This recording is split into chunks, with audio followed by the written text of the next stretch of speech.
L'histoire commence avec Tad Ross, auréolé de gloire après son élection à la présidence des États-Unis, mais sa fille, Betty, ne lui a toujours pas pardonné son passé. Son équipe lui a dit qu'ils avaient essayé de la contacter à plusieurs reprises, mais elle ne répond pas. Lors de son discours d'acceptation, Ross a déclaré qu'il venait de traverser l'une des élections les plus cruciales de l'histoire du pays. Il mentionne le chaos provoqué par la disparition de la moitié de l'humanité et l'émergence de cette gigantesque entité céleste depuis l'océan. Nous vivons une période d'incertitude, et la meilleure façon d'avancer est de rester soudés. Peu après, les médias n'ont pas perdu de temps à fouiller dans son passé tumultueux, le traînant dans la boue pour son obsession pour Hulk et les affaires louches qu'il avait menées autrefois. Cependant, Ross insiste sur le fait qu'il est un homme nouveau désormais. Ailleurs, Sam Wilson regarde la retransmission.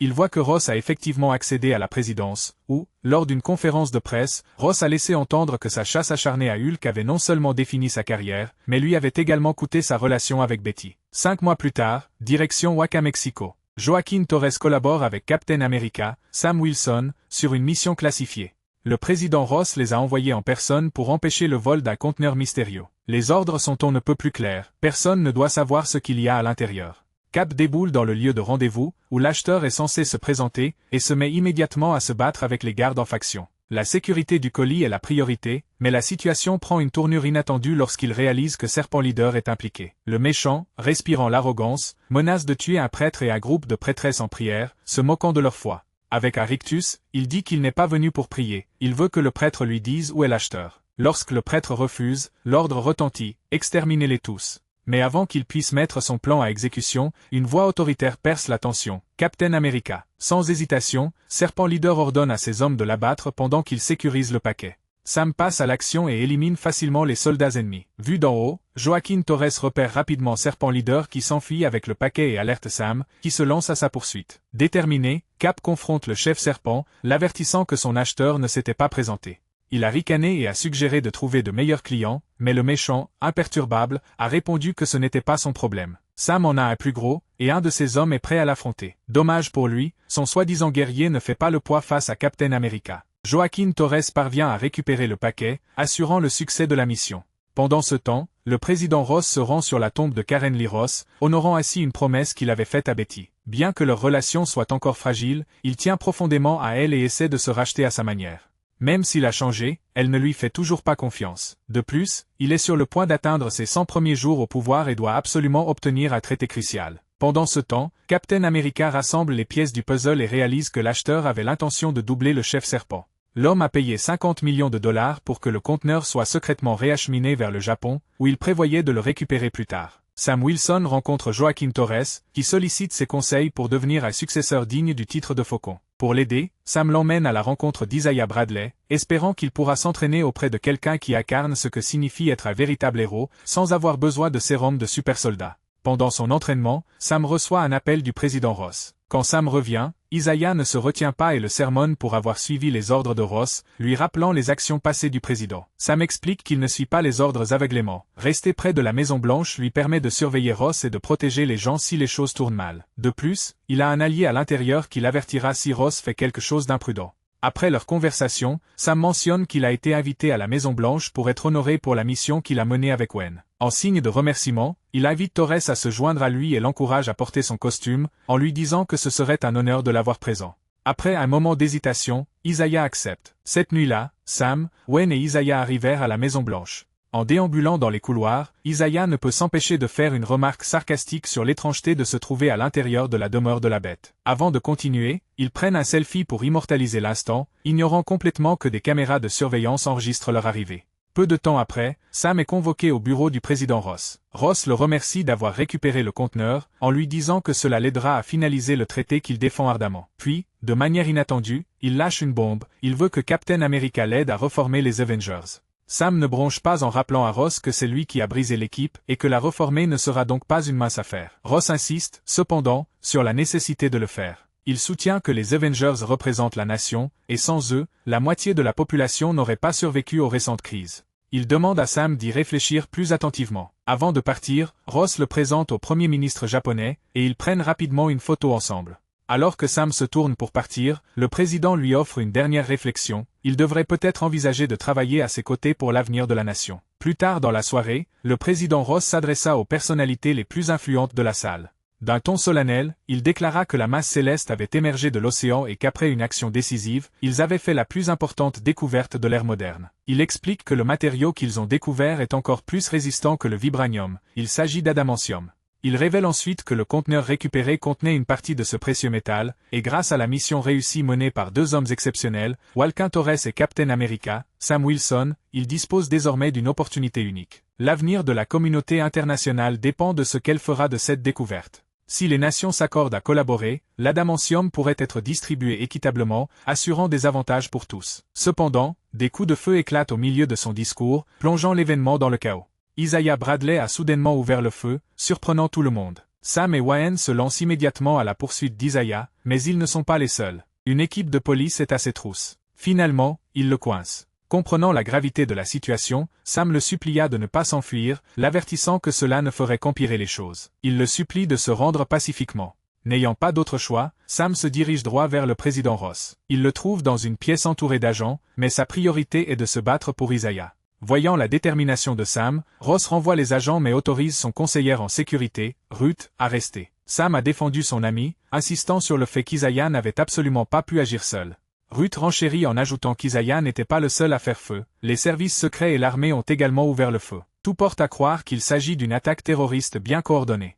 Sam a rétorqué qu'Isaiah ne savait même pas où il se trouvait au moment de son arrestation. Il demande à Ross de le laisser aider à l'enquête, mais le président, d'un ton froid et détaché, lui répond qu'il a déjà trop sacrifié pour le pays et qu'il ne prendra aucun risque de le voir faire d'autres sacrifices. C'est à ce moment-là que Ruth révèle une vérité dérangeante, la véritable raison pour laquelle Isaiah a pu agir de la sorte. Elle rappelle à Ross que c'est lui qui a gardé Isaiah enfermé pendant des années, l'a soumis à des expériences inhumaines et l'a traité comme un rat de laboratoire. Malgré tout, Sam refuse de croire que son ami est coupable. Avec une détermination renouvelée, il annonce à Ross qu'il accepte son offre précédente et qu'il travaillera avec lui pour découvrir la vérité, mais Ross le repousse immédiatement. Il a été on ne peut plus clair, l'offre n'était plus valable à partir du moment où son ami a tenté de le tuer. Il ajoute que Sam ne devrait même pas être impliqué, parce que ce n'est pas Steve Rogers. Après avoir dit tout ce qu'il avait à dire, Ross donna à Ruth toute autorité sur l'enquête, puis, d'un geste de la main désinvolte, il fit signe à Sam de partir.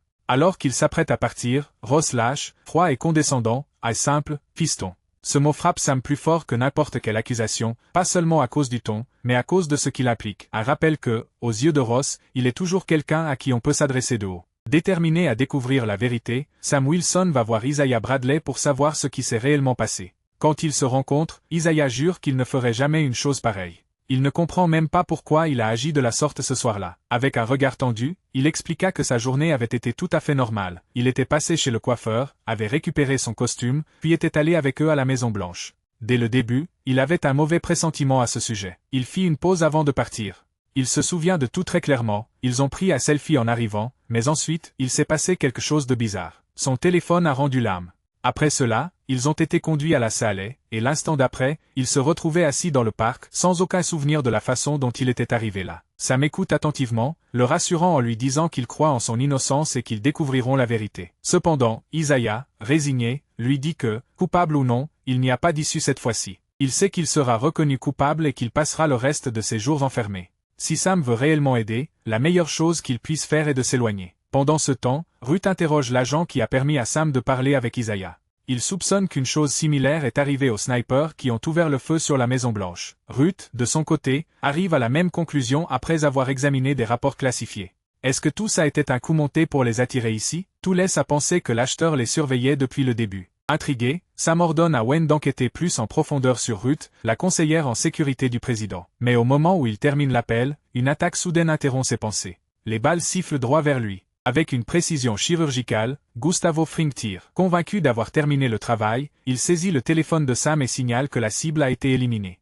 Confiant de sa réussite, il s'apprête à envoyer une preuve de l'exécution. À quoi ne s'attendait-il pas? Captain America a toujours un coup d'avance. En une fraction de seconde, Sam lui fonça dessus. À chaque attaque, il se moque de lui, affirmant qu'il est impuissant sans son équipement, mais il sous-estime l'instinct de Cap. Dans un geste rapide, Sam le prend par surprise, lui assénant un coup brutal qui laisse Fring gravement blessé avant qu'il ne rende son dernier souffle. Fring laisse échapper un rire amer. D'une voix faible, il dit à Sam qu'il a fait du bon travail en le battant, mais que Sam ne va pas aimer ce qui va suivre. Dans un tout autre contexte, le président Ross rencontre des dirigeants du monde entier pour finaliser le traité d'adamantium, mais les tensions montent rapidement. Les dirigeants se demandent comment ils peuvent faire confiance à son leadership alors qu'il n'a même pas le contrôle de son propre pays. La pièce se refroidit à mesure que quelqu'un fait remarquer la pièce manquante. Le premier ministre japonais, un acteur clé de l'accord, est introuvable. Son absence en dit long, le Japon ne souhaite pas signer. Face à l'incertitude ambiante, les dirigeants internationaux ont décidé de suspendre les négociations. Ils avertissent Ross que s'il ne regagne pas la confiance du Japon, ils avanceront sans lui. La pression monte et la stabilité de son administration ne tient plus qu'à un fil.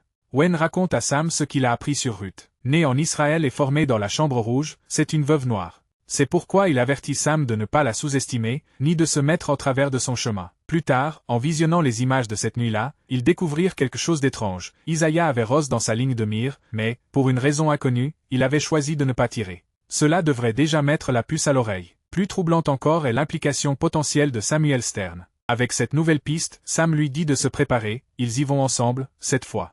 Pendant ce temps, Ruth se rend à l'endroit où se trouve Isaiah pour rencontrer un agent, mais à son arrivée, elle est témoin d'une scène troublante. Le même agent qui a laissé entrer Sam a systématiquement éliminé tous les snipers de la zone avant de retourner l'arme contre lui, sans hésitation. Sa radio diffuse toujours la même mélodie étrange en boucle. En voyant cela, Ruth décide immédiatement de transférer Isaiah dans un lieu sûr, à l'autre bout du monde. Le président Ross est en route pour le Japon lorsqu'il est informé que Sam et Wen ont quitté leur base. Sans tarder, il leur ordonne de les intercepter à tout prix. Pendant ce temps, Koppa, le gardien de l'ancienne prison d'Isaiah, tente de contacter le président, mais l'appel prend une tournure glaçante. Une détonation retentit, puis la voix de Samuel Stern transperça la ligne, une voix que Ross connaissait bien, trop bien. Avec son ton calculateur habituel, Stern rappelle à Ross une mélodie qui devrait lui sembler familière. Puis, froidement, il reproche à Ross de l'avoir laissé pourrir dans cette prison, soulignant que c'est lui qui a désormais le contrôle et promettant que ce qui va suivre sera encore pire. D'ici la fin, le monde entier détestera Ross, surtout sa fille, Betty.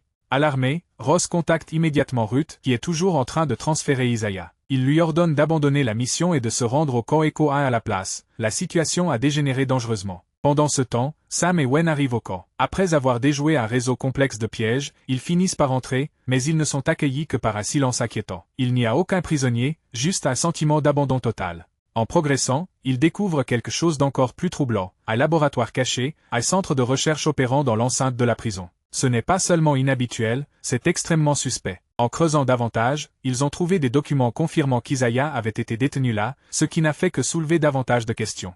De retour au Japon, Ross rencontre enfin le Premier ministre. Le véritable plan de Ross était de voler le métal qui se trouvait à l'intérieur du conteneur. Ross esquisse un sourire crispé, tentant de balayer l'accusation. Il rétorque que s'il avait vraiment voulu l'adamantium pour lui-même, il n'aurait jamais envoyé Captain America le récupérer. Cependant, le Premier ministre reste sceptique. D'un ton ferme, il annonce à Ross que le Japon ne fera pas partie de son traité, et l'avertit de faire preuve de prudence s'il envisage de prendre les choses en main. Pendant que Sam poursuit ses recherches dans le labo, il tombe sur une note troublante. 3 comprimés par jour, ne pas dépasser la dose. Il y a quelque chose qui cloche, je ne le sens pas. Pendant ce temps, Walken continue d'enquêter sur l'utilisation de la musique pour le contrôle mental. Il découvre que la chanson Monsieur Blue contient une fréquence cachée conçue pour manipuler les auditeurs. Réfléchissant rapidement, il modifie le signal, neutralisant ainsi ses effets. Sans hésitation, il admet volontiers avoir engagé le chef serpent pour voler le conteneur, mais son véritable objectif était de tuer Ross. Sa voix se durcit, empreinte de rancœur, tandis qu'il racontait son histoire.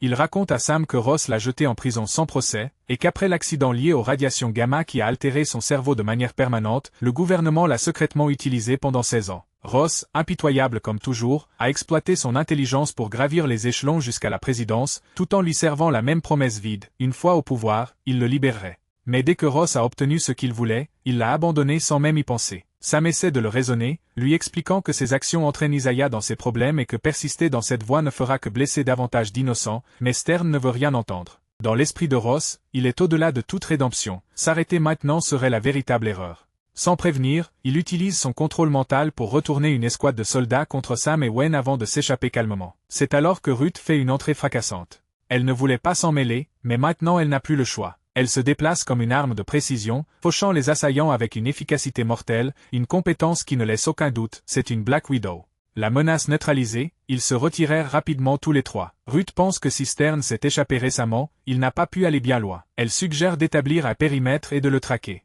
Avant qu'ils ne puissent agir, cependant, les gardes du périmètre les encerclent et les arrêtent sur ordre direct du président Ross. Sam et Wen savent à quoi s'attendre, dès que les soldats entendent la musique, leur comportement change instantanément. Stern a désormais le contrôle. Profitant de la diversion, Ruth les libère. Ensemble, ils s'échappent avant que la situation ne dégénère complètement. Pendant ce temps, au Japon, Ross prend une décision radicale. S'il ne parvient pas à les convaincre de partager l'adamantium, il le prendra simplement de force. Son agent, Taylor, le met en garde contre les conséquences, lui expliquant clairement qu'envahir le Japon déclencherait une guerre d'une ampleur inimaginable. Mais Ross n'écoute pas, sa décision est prise. De retour aux États-Unis, Sam, Walken et Ruth se sont tournés vers un allié improbable, Serpent Leader. Une fois qu'ils l'ont retrouvé, Sam demande à lui parler en privé. D'une voix ferme, il lui rappela que le chef serpent avait dit, lors de leur dernière rencontre, qu'il retrouverait l'homme qui lui faisait perdre son temps. Cet homme était Samuel Stern.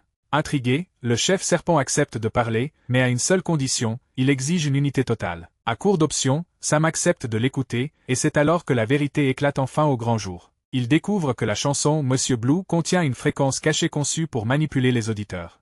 Réfléchissant rapidement, il modifie le signal, neutralisant ainsi efficacement ses effets. C'est alors que l'acheteur mystère sort enfin de l'ombre, Samuel Stern. Sans hésitation, il admet volontiers avoir engagé Serpent Leader pour voler le conteneur, mais révèle son véritable objectif, tuer Ross. Sa voix se durcit, empreinte d'amertume, tandis qu'il raconte son histoire. Il raconte à Sam que Ross l'a jeté en prison sans procès, et qu'après l'accident de rayonnement gamma qui a altéré son cerveau de manière permanente, le gouvernement l'a secrètement utilisé pendant 16 ans. Ross, impitoyable comme toujours, a exploité son intelligence pour gravir les échelons jusqu'à la présidence, tout en lui faisant miroiter la même promesse illusoire. Une fois au pouvoir, il le libérerait. Mais dès que Ross a obtenu ce qu'il voulait, il l'a abandonné sans même y réfléchir à deux fois. Sam essaie de le raisonner, expliquant que ses actions entraînent Isaiah dans ses problèmes et que persévérer dans cette voie ne fera que blesser davantage d'innocents, mais Stern ne cède pas. Dans l'esprit de Ross, il est au-delà de toute rédemption. S'arrêter maintenant serait la véritable erreur. Sans prévenir, il utilise son contrôle mental pour retourner une escouade de soldats contre Sam et Wen avant de s'échapper calmement. C'est à ce moment-là que Ruth fait son entrée en scène. Elle ne voulait pas s'impliquer, mais maintenant elle n'a plus le choix. Elle se déplace comme une arme de précision, fauchant les assaillants avec une efficacité mortelle, une compétence qui ne laisse aucun doute sur le fait qu'elle est une veuve noire. La menace neutralisée, ils se retirèrent rapidement tous les trois. Ruth pense que si Stern s'est échappé récemment, il n'a pas pu aller bien loin. Elle suggère d'établir un périmètre et de le traquer. Avant qu'ils ne puissent agir, cependant, les soldats qui gardent le périmètre les encerclent et les arrêtent sur ordre direct du président Ross. Sam et Wen savent déjà ce qui va se passer. Dès que les soldats entendront la musique, leur attitude changera instantanément. Stern a désormais le contrôle. Profitant de la diversion, Ruth les libère, et ensemble ils s'échappent avant que la situation ne dégénère complètement. Pendant ce temps, au Japon, Ross prend une décision radicale. S'il ne parvient pas à les convaincre de partager l'adamantium, il le prendra tout simplement par la force. Son agent, Taylor, l'avertit des conséquences, lui expliquant clairement qu'envahir le Japon déclencherait une guerre comme il ne pourrait jamais l'imaginer. Mais Ross n'écoute pas, sa décision est prise. De retour aux États-Unis, Sam, Walken et Ruth se tournèrent vers un allié improbable, Serpent Leader. Une fois qu'ils l'ont retrouvé, Sam demande à lui parler en privé. D'une voix ferme, il lui rappela que le chef serpent avait dit, lors de leur dernière réunion, qu'il retrouverait l'homme qui lui faisait perdre son temps. Cet homme était Samuel Stern. Intrigué, le chef serpent accepte de discuter, mais à une seule condition, il exige une unité totale. À court d'options, Sam accepte de l'écouter, et c'est alors que la vérité éclate enfin. Le chef serpent révèle que son ancienne unité avait trouvé Stern il y a des années. Vu son état, il lui avait prescrit un dosage spécifique de médicaments pour stabiliser son esprit. Cependant, Ross a délibérément augmenté la dose pour garder Stern sous sa coupe, l'utilisant comme un outil pour son ascension au pouvoir, comme tout le monde. Il lui a servi le même mensonge, qu'une fois président, il le libérerait. Mais comme toujours, Ross a menti. De plus, Ross a secrètement financé Serpent Leader par le biais d'un fonds de corruption. Désormais animé par la vengeance, Stern a patiemment mis en place un plan avec un seul objectif, forcer Ross à déclencher une guerre, assurant ainsi sa chute complète. Mais le plus alarmant dans tout cela, c'est que Stern a mis au point une technologie qui lui permet de contrôler n'importe qui. Avec cette révélation, Sam sait qu'il ne peut plus perdre une seconde et se dirige directement vers la Maison Blanche. Il est temps d'affronter le président Ross. On demande directement au président Ross s'il se sent différent ces derniers temps. La vérité dérangeante est que Stern le contrôle. Les archives montrent que Ross s'est rendu au camp Echo One à plusieurs reprises. Pressé de questions, Ross a fini par se confesser. Son état de santé était critique, son cœur était défaillant, et aucun médecin ne parvenait à comprendre pourquoi. Stern a découvert la cause et, par la même occasion, la solution, un traitement médicamenteux qui le maintient en vie. En contrepartie, Ross lui a accordé l'accès au laboratoire du camp Echo 1. Il ne pouvait pas se permettre de perdre son seul espoir de survie, mais il y a plus que ça.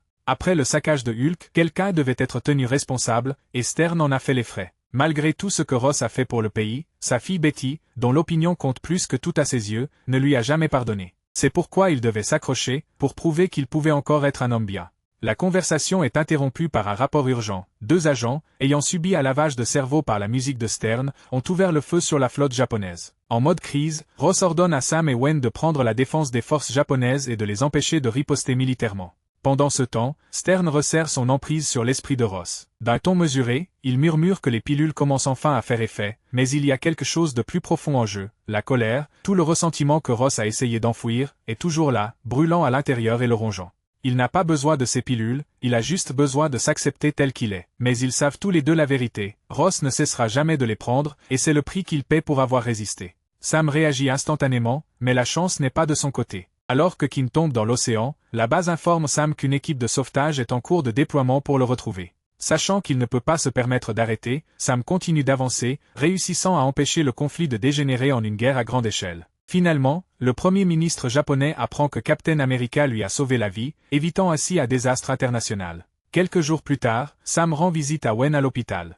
Bucky Barnes, alias le soldat de l'hiver, est également présent. S'avançant d'un pas avec un ton grave, il offrit son soutien, disant à Sam de ne pas s'en vouloir et que tout finirait par s'arranger. Puis, inévitablement, le sujet de Steve Rogers est abordé. Sam avoue avoir l'impression que tout s'écroule. Keane est blessé, Isaiah est toujours enfermé, et même s'il avait Stern à portée de main, le type lui a filé entre les doigts. Peut-être que Steve a fait une erreur en lui donnant le bouclier, mais Bucky ne le voit pas de cette façon. Même avec le sérum, Steve ne pouvait pas toujours sauver les personnes qu'il aimait le plus. L'ornithologie n'a jamais été facile, mais ça n'en valait pas moins la peine. Sur ces mots, Bucky s'en va, il a un avion à prendre. Les pilules que Stern a données à Ross contiennent des radiations gamma, que son corps absorbe à une vitesse alarmante, ce qui signifie qu'il a constamment besoin d'une dose plus élevée. Utilisant sa technologie de pointe, il provoque un arrêt cardiaque, tuant l'homme sur le coup. Plus tard, Ross parvient enfin à joindre sa fille, Betty. Cette fois-ci, elle répond et s'excuse de ne pas avoir appelé après l'attaque de la Maison Blanche. Wen s'est rétabli ailleurs, mais son moral reste au plus bas. Sam lui dit qu'il ne s'agit pas d'être parfait, mais de ne pas décevoir ceux qui croient en lui. La pression est écrasante, car il y a toujours ce doute qui persiste, est-ce que mon meilleur niveau sera suffisant? Il admire Sam parce qu'il n'abandonne jamais.